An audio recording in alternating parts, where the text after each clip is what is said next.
気をセカンド。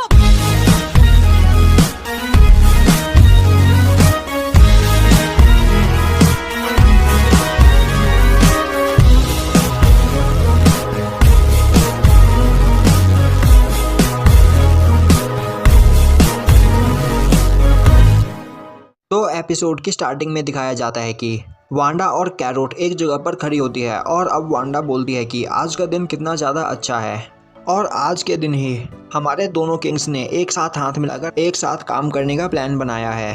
तभी पेड्रो बोलता है, हाँ तुम सही बोल रही हो और हम में से किसी ने यह नहीं सोचा था कि ऐसा भी कोई दिन आएगा।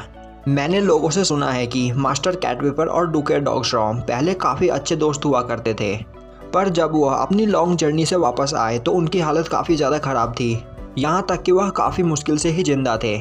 और जिस दिन वह जू आइलैंड में वापस आए उसी दिन से वह दोनों एक दूसरे के जानी दुश्मन बन गए। वह जब भी एक दूसरे के सामने आते तो एक दूसरे को जान से मारने की कोशिश करते थे और आज तक किसी को भी नहीं पता कि उस जर्नी में उन दोनों के बीच आखिर ऐसा क्या हुआ था। तभी कैरोट बोलती है, तो क्या यह बात काफ़ी पुरानी है? वांडा बोलती है, हाँ यह बात इतनी पुरानी है कि उस वक्त पेड्रो भी काफ़ी छोटा था, पर जब से स्ट्रॉ हैट्स हमारी कंट्री में आए हैं तभी से हमारी कंट्री में सब कुछ सही होने लगा है। और अब वहाँ पर सभी मिंक्स बोलते हैं, अब हमारे दोनों किंग एक साथ मिलकर काम करेंगे। इस बात की खुशी में हमें पार्टी करनी चाहिए और आज के बाद हम दिन में भी और रात में भी जग सकते हैं।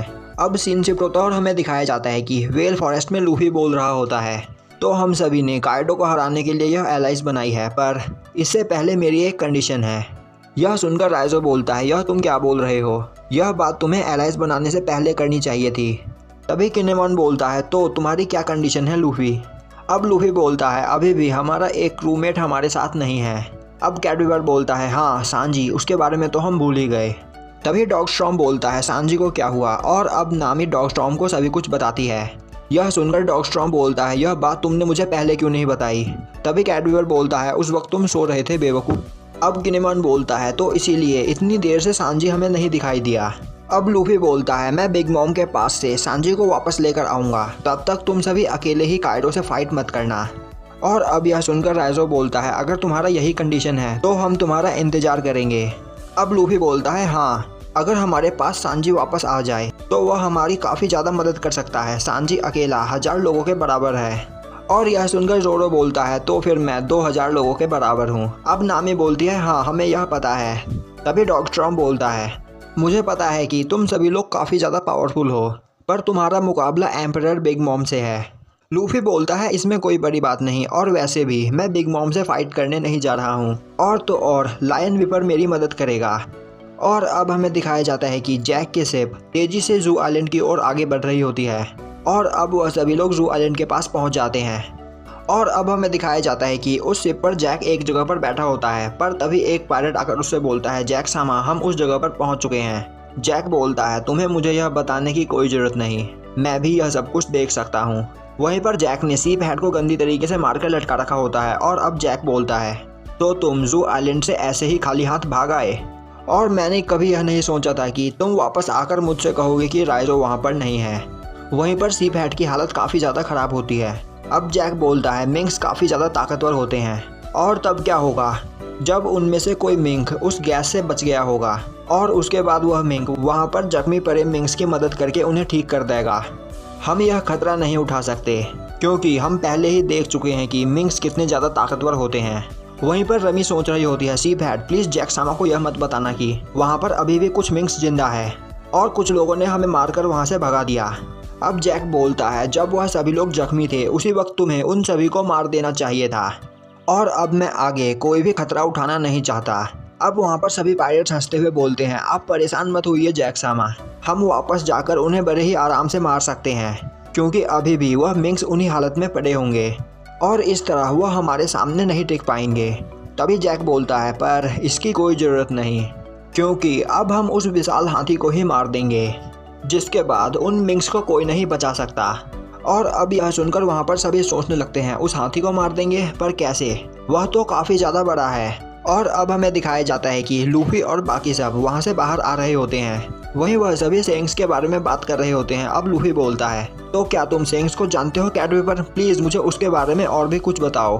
कैटविपर बोलता है, हाँ मैं सेइंग्स को जानता हूँ और इसीलिए मुझे वह तुम्हारी स्ट्रॉ हैट काफ़ी ज़्यादा जानी पहचानी लग रही थी।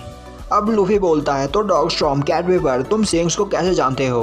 अब डॉगस्टॉर्म बोलता है, क्योंकि मैं और कैट दोनों एक साथ पायरेट किंग के शिप पे ट्रैवल कर रहे थे।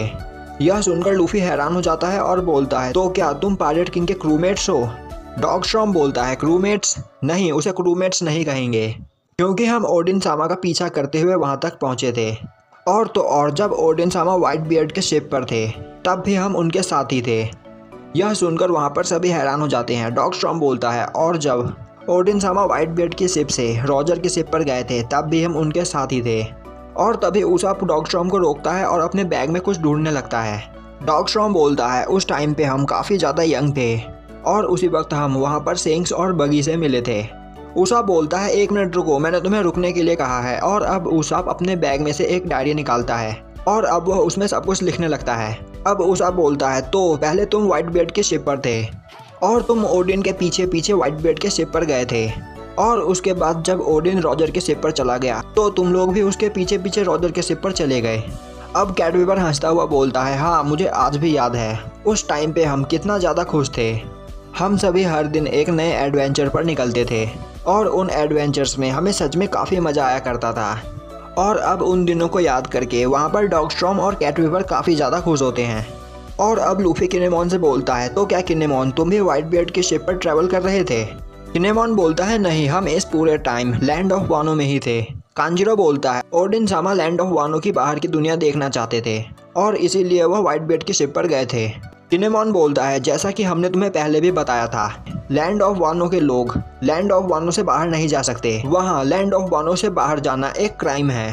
पर ओडिन सामा ने इसकी परवाह नहीं की क्योंकि वह बाहर की दुनिया देखना चाहते थे। और जब व्हाइट बियर्ड और रॉजर लैंड ऑफ वानो में पहली बार आए थे तो हमें वह बैड पर्सन बिल्कुल भी नहीं लगे थे और इसीलिए ओडिन सामा ने उनके साथ ट्रैवल करना पसंद किया।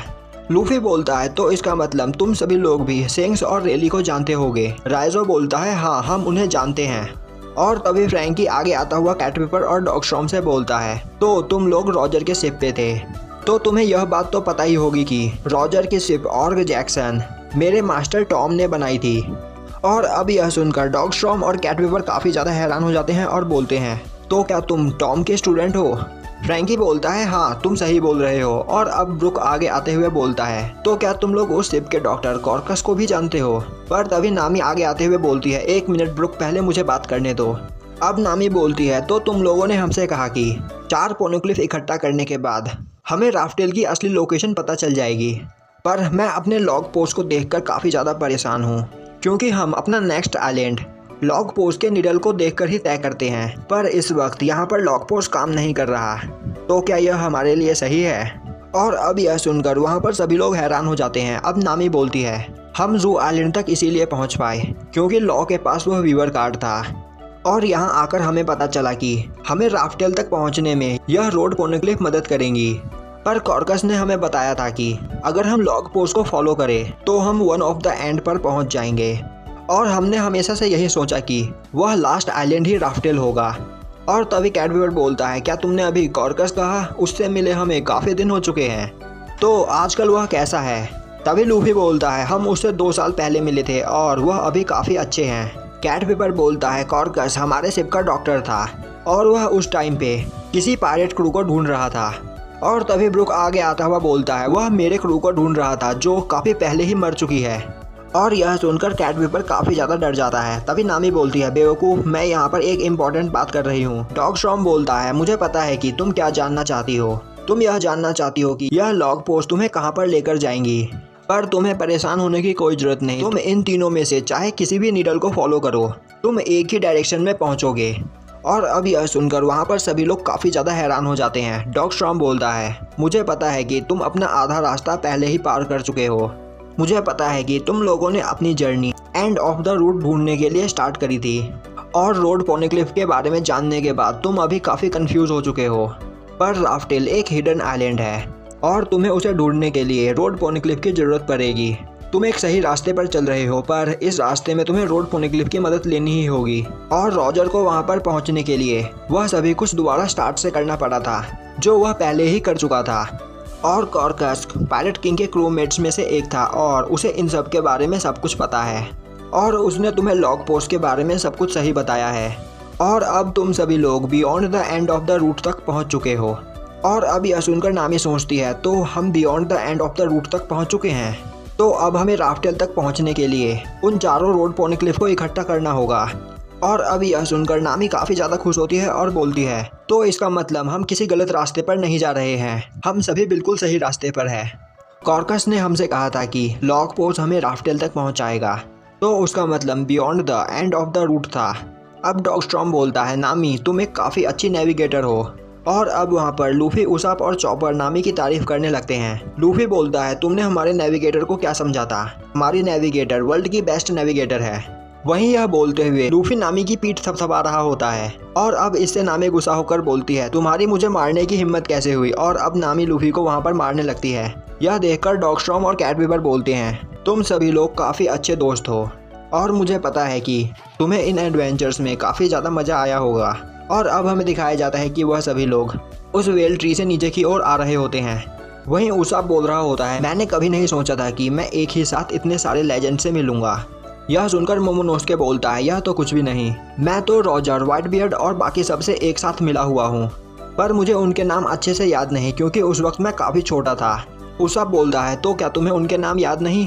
बेवकूफ़, रॉजर को मरे हुए 20 साल से ज़्यादा हो चुके हैं, तुम मुझसे झूठ बोलना बंद करो। अब यह सुनकर कैटवीवर हंसता हुआ बोलता है ओडिन सामा की जर्नी पे हमारे साथ काफ़ी कुछ हुआ था, मैं इस बारे में तुम्हें फिर कभी बताऊंगा।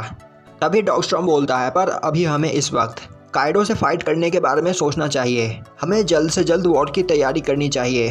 तभी कैटवीवर बोलता है पर इससे पहले हमें किसी से मिलना है और मुझे पता है कि इस फाइट में वह हमारी काफ़ी ज़्यादा मदद कर सकता है। तभी लूफी बोलता है पर किससे? अब कैटवीवर बोलता है वह व्हाइट बियर्ड का फॉर्मर फर्स्ट डिवीज़न कमांडर है, मार्को द पोनिक्स। और यहीं पर हमारा एपिसोड ख़त्म हो जाता है। तो भाई लोग कमेंट करके बताओ कि यह वीडियो आपको कैसी लगी। अगर वीडियो अच्छी लगी तो लाइक करें, चैनल पर नए हो तो सब्सक्राइब करें और बेल नोटिफिकेशन को ऑल पे कर दें, जिससे हमारी आगे आने वाली वीडियोस आपसे मिस ना हो। तो मिलते हैं नेक्स्ट वीडियो में।